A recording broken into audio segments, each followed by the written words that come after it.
So everybody, I think, is going to be trying to do Blue Steel this weekend.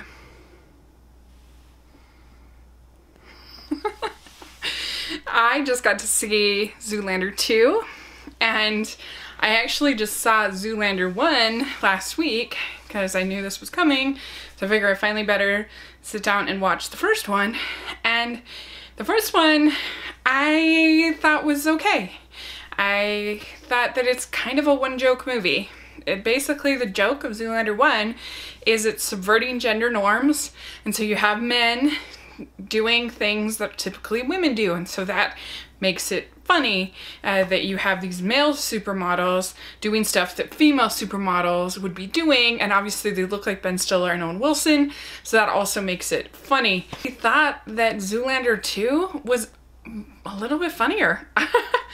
Just from somebody who's not like really invested in the franchise, I thought that the jokes were sort of more well-rounded and more all over the place and not just so one note like I thought the first one was. Sort of a vintage feel to it. It felt kind of like, I don't know, an Ace Ventura or a Liar Liar, or sort of a comedy, Dumb and Dumber, some of those comedies from the 90s that reminded me of Joe versus the Volcano at points, those sort of things.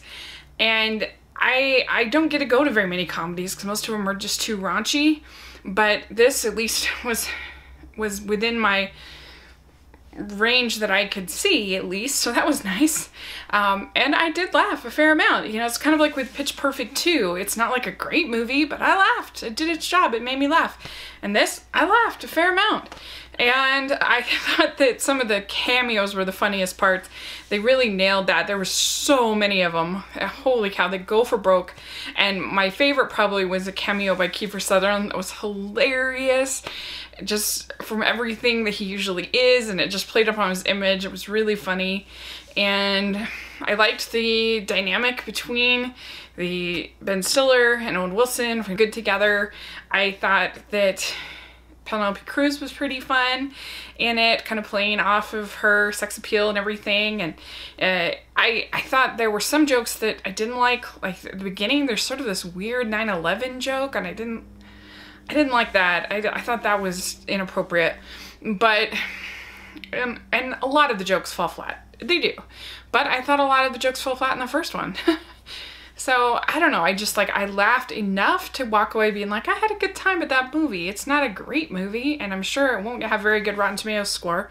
But if you like the first one and you want a good laugh, I think that it sort of gets unhinged towards the last 30 minutes. This character, Magato, gets introduced back into the story. I felt like, I don't know, it just became a little bit more negative and just not as funny.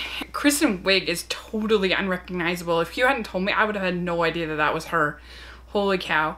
But she's fine in it. Like, you don't need to go out to the theater to see it, but if it's on Netflix or you can rent it and enjoy and have a good laugh. But it's not like a great movie. So take that for what you will. I would probably give it like a C+, which means it's just above average in my book. And let me know what you think if you get to see it. And thanks so much. Please subscribe to my channel. I'll talk to you later. Bye.